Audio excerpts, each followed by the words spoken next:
This is my concrete shed pour. I'm building a 12-foot by 16-foot concrete shed. In previous videos I've shown the building up of the forms and putting in the rebar and grading the land, all that stuff. This video is actually for the actual pour itself. You can see the concrete truck here. The concrete truck was actually late. I used Miles Sand and Gravel here in Washington State. They told me they would be out here at 1 p.m., but unfortunately did not show up till 3 p.m. and I'm doing the pour in November, and the weather's pretty cold and the days are short, so it made finishing it a little bit tougher than expected. This is my first time ever doing a pour. It actually wasn't so bad though. I've watched some other YouTube videos from concrete guys on how they do it. And you can see us working with the driver here. The driver was a big help. He's a really nice guy. He's putting out all the concrete in there, and then you see my two helpers with this magnesium screed board pulling it across, leveling off the concrete. And what I'm doing is I'm pushing in concrete to make sure that there's no daylight underneath of it, because there's some dips and things like that, and kind of evening it out as they drag the screed board across. The screed board is what you use to get your first pass of getting the concrete pretty level and in your forms. And because I'm pouring up to the top of my forms, it makes it easy to drag it right across. Now we've got it all in there, and we're doing the initial kind of finishing passes using magnesium hand floats around the edges. Now I have a big magnesium bowl float that you see running right there. That makes it real easy to kind of do a nice clean job. The concrete was quite wet, and so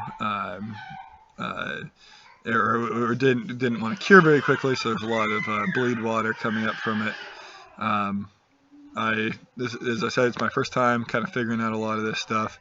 Here I am going around and doing the edges now. I have an edger that kind of puts a curved edge right on the edge, so it's not like a sharp, pointy, or sloppy looking edge that breaks off easily. Hopefully that'll help strengthen it a bit. I pre-hung all of my anchor bolts for the shed. You can see those with the little blue plastic things. Those are actually holding up anchor bolts. Each one of those is a 1/2 inch anchor bolt, 8 inches long, goes down into the concrete. That's what actually will hold the shed walls down. And you just basically put a washer and a nut on top of it and screw it down on top of your bottom plate, and that'll hold things where they should be.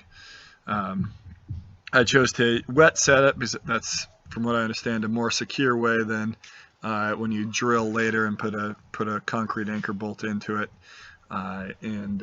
It also, just having those things there and having it held up like that was pretty easy.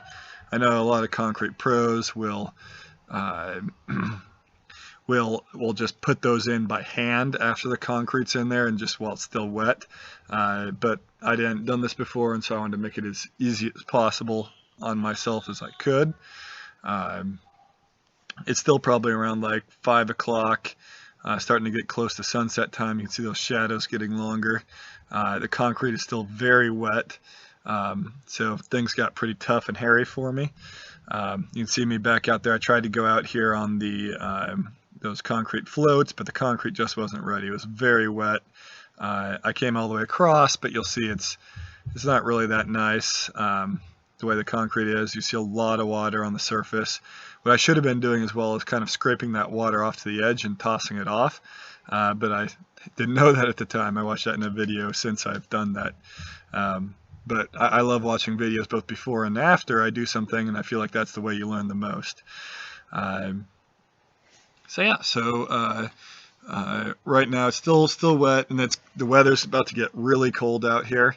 I ran into an issue where it froze overnight, and so I needed to put plastic with blankets over the top, which you can see here. I was out there